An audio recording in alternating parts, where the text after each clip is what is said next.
ফিলিস্তিনের গাজা উপত্যকায় স্থিতিশীলতা ফেরাতে মাথা ঘামাতে ব্যস্ত ইউরোপীয় ইউনিয়ন ও যুক্তরাষ্ট্র।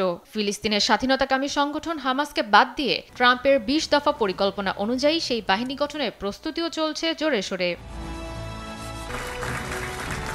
গাজায় ফিলিস্তিনি পুলিশ মোতায়েনের প্রশিক্ষণের প্রস্তুতি নিচ্ছে মিশর ও ইউরোপ। যুদ্ধ পরবর্তী গাজা পুনর্গঠনের উদ্যোগে সামিল হতে চাইছে বেলজিয়ামও। জাতিসংঘের নিরাপত্তা পরিষদের প্রস্তাবে সম্প্রতি বিদেশি ফোর্স গঠনের অনুমতি দেওয়া হয়েছে, যাদের কাজ হবে সীমান্ত নিরাপত্তা নিশ্চিত, হামাস নিরস্ত্রীকরণ প্রক্রিয়া তদারকি সহ ফিলিস্তিনি পুলিশ বাহিনীর সঙ্গে সমন্বয় করা।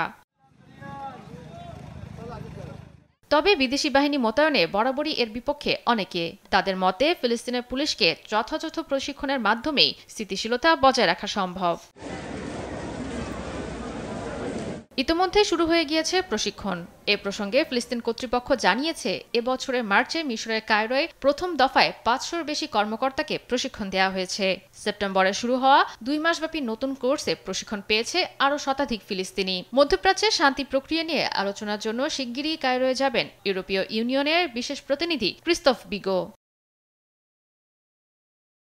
প্রশিক্ষণের খরচ ইউরোপীয় ইউনিয়নের কমন ফরেন অ্যান্ড সিকিউরিটি পলিসির বাজেট থেকে নিশ্চিত করা হবে। তবে হামাসের সঙ্গে সম্পৃক্ততা আছে এমন কাউকে প্রশিক্ষণ দেওয়া হবে না। নিয়োগপ্রাপ্তদের যাচাই করবে যুক্তরাষ্ট্র ও ইসরায়েল। ২০২৬ সালের শুরুতেই নতুন বাহিনী মোতায়েনের আশা রাখছে যুক্তরাষ্ট্র।